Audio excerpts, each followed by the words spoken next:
여러분 안녕하세요. 오늘 들려드릴 이야기는 한 아버지가 3년간 참고 견뎌낸 끝에 찾아낸 존엄에 관한 이야기입니다. 학벌과 직업으로 사람의 가치를 재단하는 세상에서 묵묵히 자신의 길을 걸어온 한 사업가의 이야기입니다. 때로는 참는 것이 약함이 아니라 진정한 힘일 수 있다는 것을 보여주는 이야기입니다. 그리고 진실은 언젠가 반드시 드러난다는 것을 보여주는 이야기입니다. 30분간 편안히 들어주시기 바랍니다. 그날 상견례 자리에 가면서 저는 작은 녹음기를 가방 안에 넣어두었습니다. 왜 그랬는지는 사실 저도 잘 모릅니다. 그냥 마음 한구석이 편치 않았습니다. 뭔가 기록해 두어야 할 것 같다는 예감이 들었습니다. 서울 강남의 한정식집. 저희보다 먼저 도착한 사돈댁은 검은 세단을 타고 와 있었습니다. 그 차는 제가 만든 부품이 들어간 차였습니다. 하지만 그들은 그걸 모를 겁니다. 반갑습니다. 저는 두 손으로 정중히 명함을 건넸습니다. 명함에는 이렇게 적혀 있었습니다. 기계 대표이사. 작은 제조업을 25년간 운영해온 회사였습니다. 학교는 고등학교를 졸업했습니다. 대학은 가지 못했습니다. 집안 형편이 어려웠던 시절 공장에 취직하는 것이 먼저였습니다. 그렇게 시작한 공장 생활이 어느덧 25년. 지금은 제 공장을 운영하고 있습니다. 사돈 어른이 명함을 받아들고는 웃으며 말했습니다. 아, 고졸이세요? 요즘은 다 대학은 나오는데. 그 말투에는 묘한 뉘앙스가 있었습니다. 놀람이 아니라 확인이었습니다. 이미 알고 있었다는 듯한 어투였습니다. 저는 웃으며 대답했습니다. 예, 대신 공장에서 많이 배웠습니다. 그때 사돈 부인이 찻잔을 들며 말했습니다. 우리 아들은 의사라 아무래도 급이 조금은.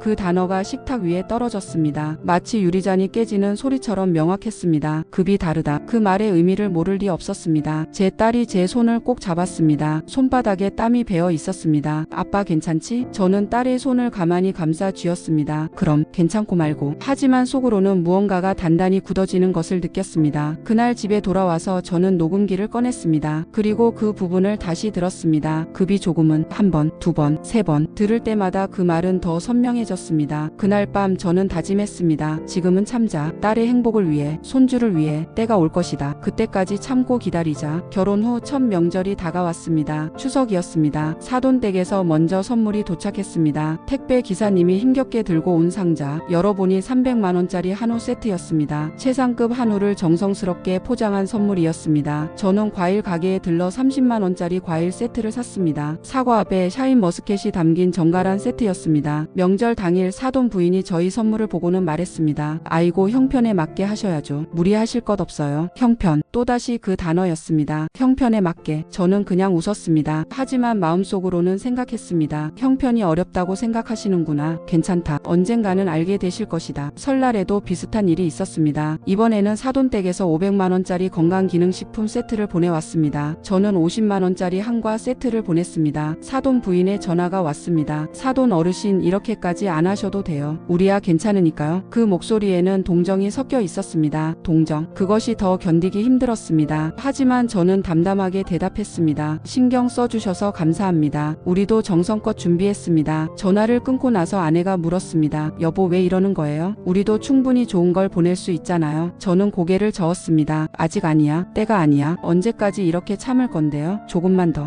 더 참아보자. 아내는 한숨을 쉬었습니다. 하지만 더 이상 묻지 않았습니다. 그 후로도 비교는 계속되었습니다. 사돈댁 아들이 새 차를 샀다는 소식. 외제차였습니다. 사돈 부인이 자랑스럽게 사진을 보내왔습니다. 우리 아들이 드디어 차를 바꿨어요. 의사니까 이 정도는 타야 체면이 서죠. 저는 답장을 보냈습니다. 축하드립니다. 좋은 차네요. 하지만 말하지 않았습니다. 그 차의 핵심 부품을 제 공장에서 만들고 있다는 것을. 그 부품 하나의 마진이 얼마인지 말할 필요가 없었습니다. 아직은. 생일이면 생일, 기념일이면 기념일. 항상 사돈댁의 선물이 더 화려했습니다. 그리고 그때마다 은근한 말들이 따라왔습니다. 형편이 어려우시죠? 무리하지 마세요. 우리가 이해해요. 그 말들을 들을 때마다 저는 속으로 세었습니다. 하나, 둘, 셋, 10까지 세고 나면 화가 가라앉았습니다. 딸이 저를 걱정하는 눈빛으로 바라보았습니다. 아빠 미안해. 왜 내가 미안해하니? 내가 더 좋은 집안 사람을 만났어야 했나봐. 무슨 소리야? 내가 선택한 사람이면 그걸로 됐어. 딸의 눈에 눈물이 맺혔습니다. 고마워 아빠. 저는 딸의 머리를 쓰다듬었습니다. 참는 것은 어렵지 않았습니다. 딸의 미소만 있다면. 딸이 임신 소식을 전해왔을 때 저는 정말 기뻤습니다. 첫 손주였습니다. 사돈댁도 기뻐했습니다. 하지만 하지만 그 기쁨의 방식은 달랐습니다. 사돈 부인이 전화를 했습니다. 산후조리는 당연히 저희 쪽에서 합니다. 걱정 마세요. 아, 그러실 필요 없습니다. 저희도. 아니에요. 우리 아들 병원에서 특실로 준비하면 되니까요. 비용도 할인되고요. 저는 더 이상 말하지 않았습니다. 하지만 마음 한구석이 불편했습니다. 출산일이 다가왔습니다. 딸은 사돈 아들이 근무하는 병원으로 갔습니다. VIP 특실이었습니다. 저는 병원에 가서 딸을 보았습니다. 방은 화려했습니다. 하지만 딸의 얼굴은 어두웠습니다. 아빠, 왜 그러니? 시어머니가 바쁘시대. 며칠 있다가 오신대. 출산 당일에도 시어머니는 오지 않았습니다. 골프 약속이 있다고 했습니다. 저는 아무 말 하지 않았습니다. 대신 병실에 머물렀습니다. 간호는 제가 했습니다. 딸의 이마에 땀을 닦아주고 물을 떠다 주고 손을 잡아주었습니다. 사흘째 되던 날 사돈 부인이 왔습니다. 명품 백을 들고 화려한 옷을 입고 어머 미안해요. 너무 바빴어요. 그리고는 병실을 둘러보며 말했습니다. 역시 우리 아들 병원이라 시설이 좋네요. VIP실은 다르죠. 저는 창밖을 보았습니다. 말하고 싶었습니다. 이 병원 건물주가 누구인지. 하지만 참았습니다. 아직은 아니었습니다. 퇴원하는 날 사돈 부인이 말했습니다. 산후조리원은 우리가 예약해뒀어요. 강남 최고급으로요. 감사합니다. 뭐요? 당연한 거죠. 우리 손주인데. 하지만 정작 산후조리원에서의 일주일. 사돈 부인은 단 한 번도 방문하지 않았습니다. 바쁘다는 이유였습니다. 저는 매일 갔습니다. 아내와 함께 딸의 손을 잡아주고 손주를 안아주러. 산후조리원 원장이 저를 보고 말했습니다. 외할아버지께서 정말 자주 오시네요. 보기 좋습니다. 저는 웃었습니다. 손주가 예쁘니까요. 딸이 조용히 말했습니다. 아빠 미안해. 시댁에서 이럴 줄 몰랐어. 미안할 것 없어. 내가 건강하고 아기가 건강하면 그걸로 됐어. 하지만 속으로는 생각했습니다. 이것도 기억해두자. 언젠가 필요할 때가 올 것이다. 산후조리원 비용 청구서가 왔을 때였습니다. 사돈 부인이 전화를 했습니다. 아버님 비용이 생각보다 많이 나왔네요. 반반 하실 수 있으세요? 예, 물론입니다. 다행이다. 형편이 어려우실까봐 걱정했어요. 또다시 그 말. 형편. 저는 침착하게 대답했습니다. 걱정 마세요. 손주를 위한 일인데요. 하지만 실제로는 제가 전액을 부담했습니다. 사돈 댁에서 보낸 금액은 약속의 절반도 되지 않았습니다. 영수증을 챙겨 두었습니다. 언젠가 필요할 것 같았습니다. 손주가 벌써 돌이 되었습니다. 시간이 정말 빠르게 흘렀습니다. 돌잔치 준비가 시작되었습니다. 사돈 댁에서 호텔 연회장을 제안했습니다. 강남의 호텔 어때요? 우리 친척들도 많이 오니까 큰 곳으로 해야죠. 좋습니다. 비용은 반반으로 하시죠? 당연하죠. 양가가 함께하는 거니까요. 계약금을 낼 때였습니다. 사돈 부인이 말했습니다. 사돈, 저희가 카드 포인트가 많으니까 일단 저희 카드로 결제할게요. 나중에 정산하면 되죠. 그러시죠. 하지만 정산은 오지 않았습니다. 돌잔치가 끝나고 일주일이 지났습니다. 2주일이 지났습니다. 한 달이 지났습니다. 그제야 사돈 부인이 연락을 했습니다. 사돈 비용 정산건인데요. 호텔비가 생각보다 많이 나왔어요. 얼마인가요? 2천만 원 정도 나왔어요. 반반하면 1,000만 원씩인데 사돈께서 좀 더 형편이 되시잖아요. 형편이 되다. 그 말의 의미는 명확했습니다. 더 많이 내라는 뜻이었습니다. 얼마를 생각하시는데요? 1,500만 원 정도만 부담해 주시면 저희는 500만 원 낼게요. 괜찮으시죠? 저는 잠시 침묵했습니다. 1,500만 원. 그 돈이 아까운 것은 아니었습니다. 하지만 이 거래의 방식이 불편했습니다. 알겠습니다. 송금하겠습니다. 감사합니다. 사돈 어르신. 역시 든든하세요. 사돈 어르신. 그날 처음으로 그렇게 정중하게 불렀습니다. 돈이 필요할 때만. 송금을 하고 나서 영수증을 요청했습니다. 아, 영수증은 제가 나중에 따로 보내드릴게요. 하지만 영수증은 오지 않았습니다. 일주일이 지나도, 한 달이 지나도, 석 달이 지나도 결국 저는 호텔에 직접 연락했습니다. 지난 월 1 돌잔치 행사 비용이 얼마였나요? 호텔 담당자가 확인해 주었습니다. 1,500만 원이었습니다. 고객님, 1,500만 원. 2천만 원이 아니라 1,500만 원. 사돈 댁은 500만 원을 부풀렸습니다. 실제 비용에 500만 원을 더해서 저에게 청구한 것입니다. 그리고 제게서 1,500만 원을 받아냈습니다. 본인들은 한 푼도 내지 않은 것입니다. 아니, 한 푼도 내지 않은 것을 넘어서 오히려 500만 원을 더 챙긴 것입니다. 그날 밤 저는 서재에 앉아 계산기를 두드렸습니다. 호텔 실제 비용 1,500만 원, 사돈 댁 청구 금액 2천만 원, 차액 500만 원, 제가 송금한 금액 1,500만 원, 사돈 댁이 실제로 낸 금액 0원, 사돈 댁이 챙긴 금액 500만 원. 숫자는 거짓말을 하지 않았습니다. 저는 통장 거래 내역을 출력했습니다. 그리고 호텔에서 받은 실제 비용 확인서도 챙겨두었습니다. 사돈 부인이 보낸 문자 메시지도 캡처했습니다. 호텔비 2천만 원 나왔어요. 1,500만 원만 부담해 주세요. 모든 증거를 파일에 차곡차곡 정리했습니다. 상견례 녹음 파일, 명절 선물 영수증, 산후조리원 비용 영수증, 돌잔치 실제 영수증, 호텔에서 받은 확인서, 사돈 부인의 문자 메시지 캡처본. 파일이 점점 두꺼워졌습니다. 언젠가 이 모든 것이 필요한 날이 올 것입니다. 그때까지 저는 계속 참았습니다. 웃으며 고개 숙이며 형편에 형편에 맞게라는 말을 들으며 하지만 제 안에서는 무언가가 단단히 쌓이고 있었습니다. 분노가 아니라 준비였습니다. 진실은 언젠가 드러나게 되어 있습니다. 그리고 그날이 곧 올 것이었습니다. 손주가 3살이 되었습니다. 말도 제법 하고 재롱도 피우는 나이였습니다. 주말마다 저희 집에 놀러 왔습니다. 어느 토요일 오후였습니다. 손주가 제 서재에 들어와서는 책꽂이를 보았습니다. 할아버지 이 책 다 읽었어요? 응, 할아버지가 좋아하는 책들이란다. 할아버지는 공부 많이 했어요? 순간 제 손이 멈췄습니다. 3살 아이의 입에서 나올 질문이 아니었습니다. 왜 그런 걸 물어보니? 할머니가 그랬어요. 왜 할아버지는 대학교 안 갔다고? 가슴이 철렁했습니다. 할머니가 언제 그런 말을 했니? 지난주에요. 엄마랑 할머니 집에 갔을 때요. 저는 무릎을 굽혀 손주와 눈높이를 맞췄습니다. 그래, 할아버지는 대학교에 안 갔어. 그런데 그게 왜 중요하니? 할머니가 대학 안 가면 공부 못한 거래요. 그렇구나. 왜 할아버지는 왜 병원 안 다녀요? 할아버지는 의사가 아니거든. 공장에서 일을 해. 공장이 뭐예요? 물건을 만드는 곳이야. 할아버지는 자동차 부품을 만들어. 자동차요? 응. 할아버지가 만든 부품이 들어가서 자동차가 움직인다. 우와, 할아버지가 자동차 만들어요? 저는 웃었습니다. 그렇게 말할 수도 있지. 하지만 손주가 집에 간 후 딸에게서 전화가 왔습니다. 딸은 울고 있었습니다. 아빠 미안해. 시어머니가 우리 아이한테 그런 말을 한 줄 몰랐어. 괜찮아. 괜찮을 리가 없잖아. 3살짜리 아이한테 왜 할아버지가 공부 못했다고 말하다니. 딸의 목소리는 분노로 떨리고 있었습니다. 오늘 시어머니한테 항의했어. 그랬더니 뭐라고 하는 줄 알아? 뭐라고 하던데? 사실이잖아요 라고 했어. 숨길 것도 아니고 아이가 나중에 알 거 어차피라고. 저는 한숨을 깊게 쉬었습니다. 그래서 넌 뭐라고 했니? 아무 말도 못했어. 남편은 어머니 편만 들고 나는 그냥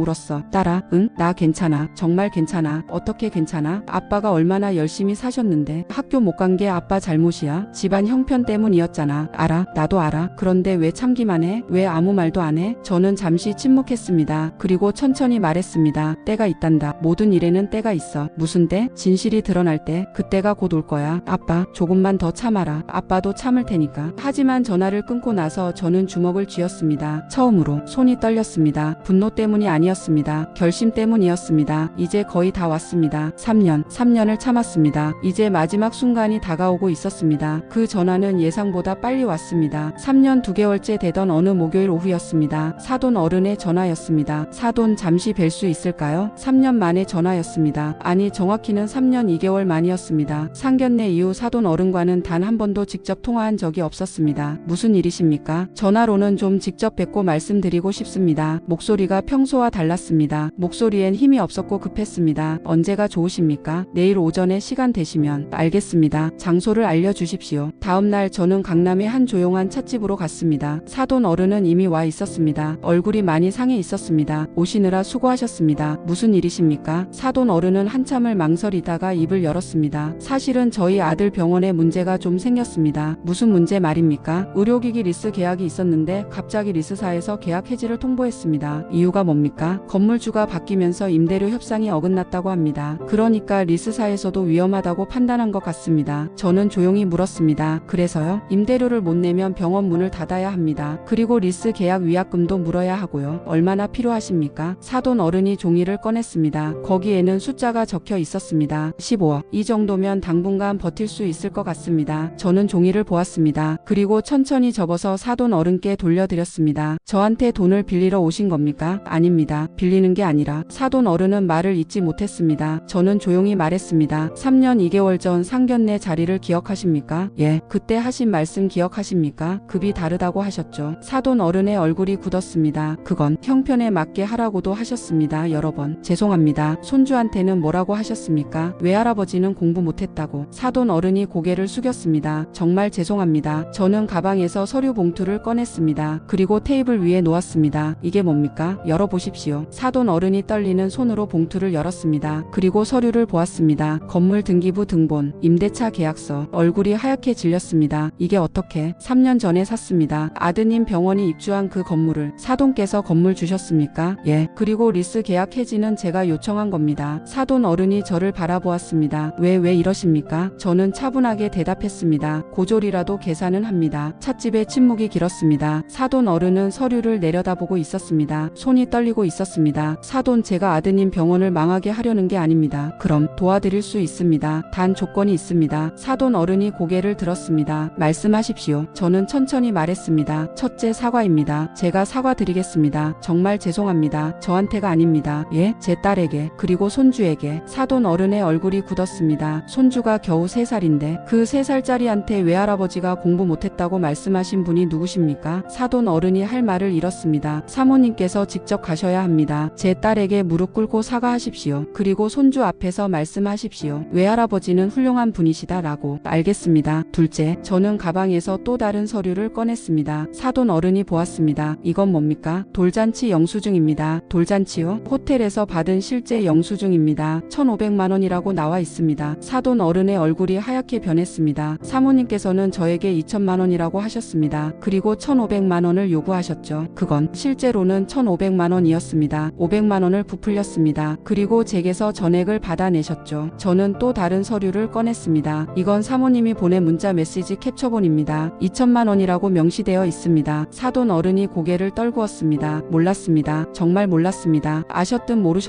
이건 사기입니다. 죄송합니다. 500만 원은 돌려받을 생각이 없습니다. 하지만 이 사실은 인정하셔야 합니다. 예, 인정하겠습니다. 셋째, 저는 병원 운영 컨설팅 계약서를 꺼냈습니다. 이건 뭡니까? 병원 운영 컨설팅 계약서입니다. 무슨 뜻입니까? 앞으로 병원의 중요한 결정은 제 회사 경영 컨설팅팀과 협의하셔야 합니다. 그건 경영권을 빼앗는 거 아닙니까? 아닙니다. 도와드리는 겁니다. 병원이 제대로 운영되도록. 사돈 어른이 서류를 보았습니다. 이건 사실상 제가 투자하는 겁니다. 15억이 아니라 20억을. 하지만 그냥 주는 게 아닙니다. 조건이 병원 운영의 투명성을 확보하고 무리한 확장을 막고 안정적으로 운영되도록 관리하겠습니다. 저는 말을 이었습니다. 그리고 넷째, 또 있습니까? 앞으로 가족 모임에서 학벌이나 직업 형편에 대한 이야기는 하지 마십시오. 예, 사람의 가치는 학벌로 정해지지 않습니다. 급도 마찬가지입니다. 사돈 어른이 고개를 숙였습니다. 제가 정말 잘못했습니다. 그리고 집사람도 정말 잘못했습니다. 알고 계셨으면 됩니다. 이 조건들을 다 받아들이면 도와주시겠습니까? 예, 감사합니다. 저는 고개를 저었습니다. 감사할 필요 없습니다. 이건 거래입니다. 거래. 예, 저는 제 딸과 손주가 존중받기를 원합니다. 그 대가로 병원을 돕겠습니다. 사돈 어른이 서류에 서명했습니다. 떨리는 손으로. 약속하시겠습니까? 예, 약속하겠습니다. 사모님께도 전하십시오. 돌잔치 일도 함께. 알겠습니다. 꼭 전하겠습니다. 저는 자리에서 일어났습니다. 일주일 안에 사과가 이루어지지 않으면 이 계약은 무효입니다. 꼭 하겠습니다. 그리고 돌잔치 500만 원권도 딸에게 사과하십시오. 예, 반드시 그러겠습니다. 그럼 이만. 찻집을 나서는데 사돈 어른이 뒤에서 불렀습니다. 사돈, 저는 돌아보았습니다. 정말 죄송합니다. 제가 너무 교만했습니다. 그리고 제 아내가 한 일들 변명의 여지가 없습니다. 저는 고개를 끄덕였습니다. 앞으로는 사람을 겉모습으로 판단하지 마십시오. 그리고 거짓말로 남의 돈을 빼앗는 일도 없어야 합니다.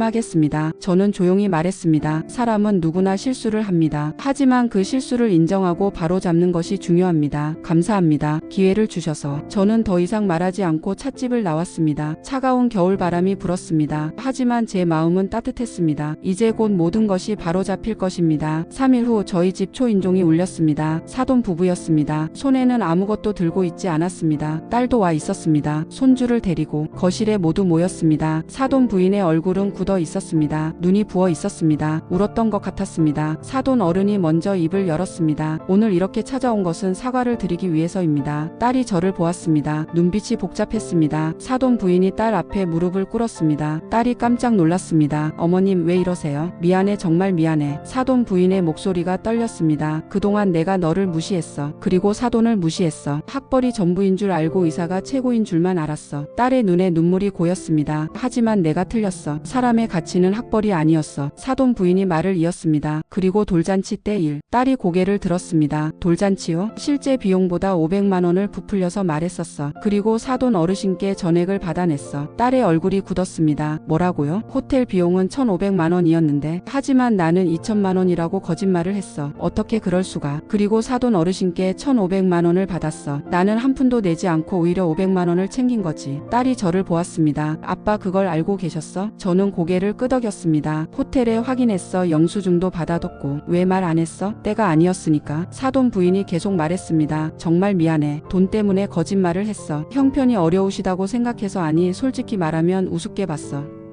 딸이 눈물을 흘렸습니다. 어머님이 우리 아빠를 그렇게 생각하셨어요? 미안해, 정말 미안해. 손주가 엄마 품에서 이 광경을 보고 있었습니다. 사돈 부인이 손주를 향해 몸을 돌렸습니다. 우리 손주야.